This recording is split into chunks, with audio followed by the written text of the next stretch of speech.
Hello everyone! I'm about 5 months out, pretty much exactly, from when I will be moving to Japan.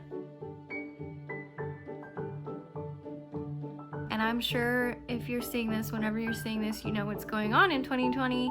So I've been keeping an eye on that. It doesn't look right now like I will be able to go in October like I planned. So I'm hoping for January. Again, crossing my fingers for that. I will keep you guys updated and I'll see you later. Bye. My name is Sarah. I am 24 and I am from the United States. I was supposed to arrive in Japan in October of 2020, but I ended up not arriving until the very last day of 2020 and joining for the January semester.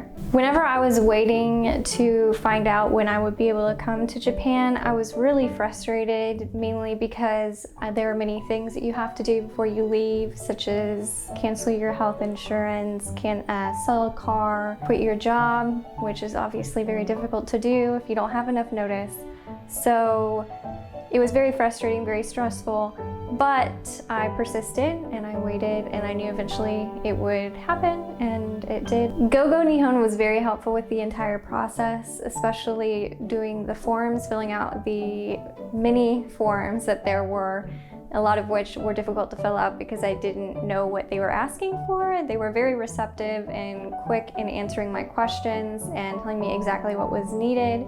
And then of course they were very good about letting me know what was going on with the whole pandemic situation here and whether or not I could come with border closures. They were very prompt in letting me know when that would be possible and what was going on. So I am about a month out from leaving the country and I am sending my paperwork in, and there are a few requirements. So the forms that I had to sign, there was an actual visa application. Then I had to have 2 copies of the pledge from my school, my certificate of eligibility that I received in the mail earlier this year, and I also have my passport in there because that's where they actually put the visa. In terms of additional processes, I had to get a COVID-19 test, of course 72 hours before flying the direct flight from the US to Japan, but I ended up having to drive 3 hours to get a rapid test result, and luckily that went off without any problem. They were very good about filling out the form because Japan also requires a very specific form and a very specific test in order to enter the country right now.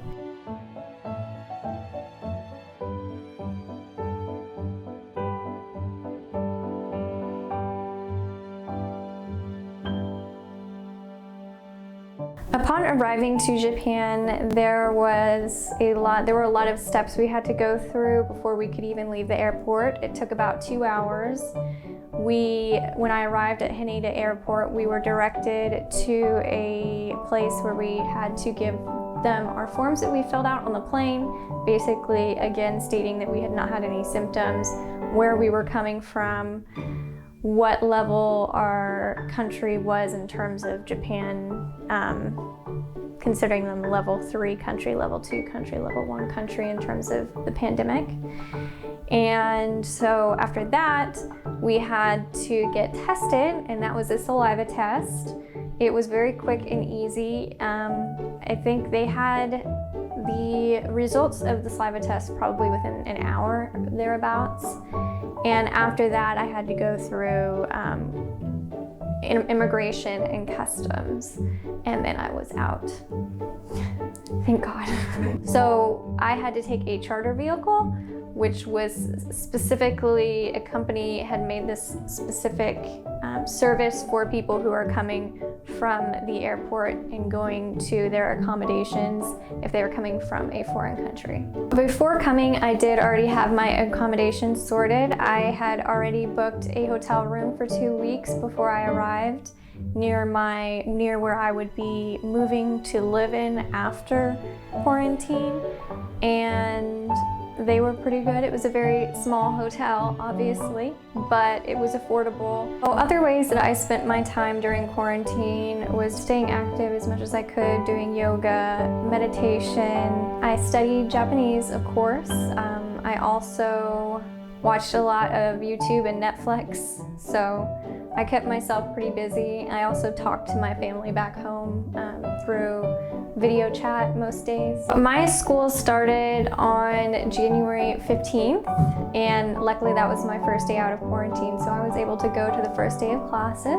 All of the classes are in person, but we have an option at any time that we can move into an online, like even just for a day, we can do online classes. They have that option at all times. My school has taken several measures against COVID-19, one of which, of course, being the mask requirement inside the building, which is pretty much everywhere right now. And they also do temperature checks and have hand sanitizer when we walk in first thing. So we sanitize our hands and they check our temperature, and then we can go to class. And I feel worlds safer here than I did in the US. Everybody wears a mask for the most part. So my recommendation is to be positive, be flexible, and don't worry too much because it will eventually happen.